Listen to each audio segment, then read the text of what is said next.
kailangan ko na magpaalam sa aking studio kasi i-renovate ang bubong namin. Matatamaan o madadaanan tong studio ko. The making of my new studio part 1.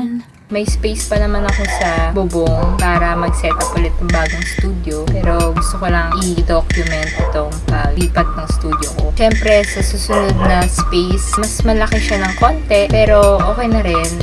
Ipaglalaban ko na may aircon ako. Ngayon ay August 28. Start na ng aking pag-impake, clearing para magkaroon ng daanan papuntang bubong. Una kong i-impake yung mga notebooks ko, tsaka mga boxes na nakalagay dito.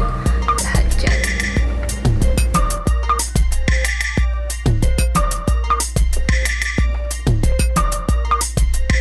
So, ito pa lang ang na-empake ko. Ito pala yung feeling ng lipat ng space. Pinaghirapan ko ikabit dati. Pinaghihirapan ko din tanggalin ngayon. Ngayon, tinatanggal ko na lang yung mga tahi ko for... Dapat, ito lang yung tatanggalin ko Kaso, nahatak ko. Nasira na rin yung foam niya sa ilalim. Ito. So, sinama ko na lang tanggalin.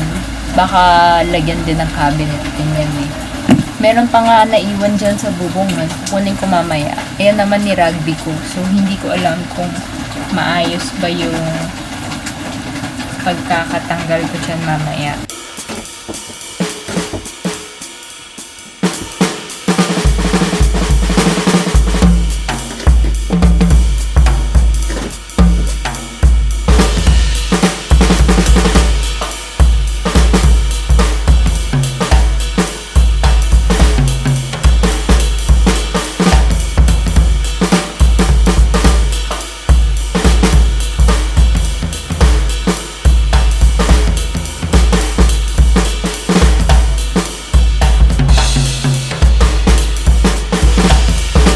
So, this past few weeks, nagmamadali akong tapusin yung mga kailangan ko i-vlog, i-video. Minadali ko lahat tapusin yun. Kasi para continuity na dito ako sa studio nag-shoot. Lahat ng nilog kong vocals. So, pinost ko to ngayon. Yun sa mga hinabol kong i-shoot, feeling ko kasi hindi ako magkakaroon ng time na mag-vlog for 3 months. Kasi 3 months ang renovation nga ng bahay.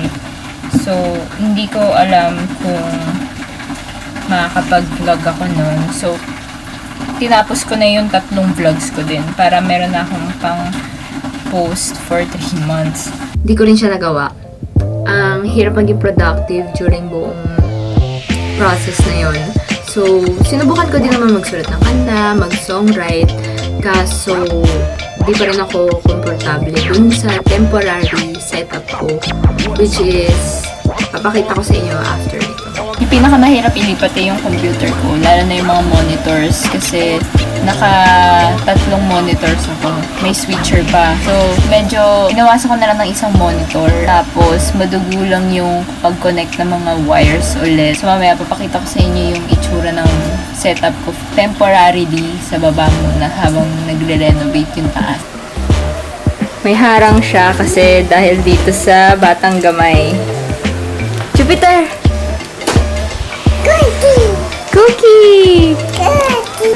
Hi, Ma!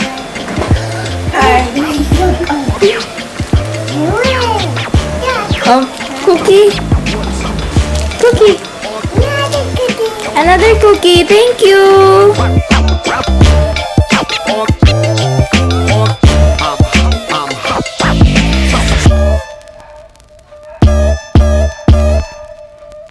Okay, so ifa-fast forward ko na lang yung progress ng attic namin and i-end ko yung video na to kung saan meron ng walls, floor at pintuan yung bago kong space.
sa next part ng renovation series na to, papakita ko sa inyo kung paano ko ipopopulate tong space na to, which is, ngayon nakikita nyo na siya, pero isa-isahin ko siya dun para sa next part ng video na to. So, papakita ko din ang aking struggles and hardships in life.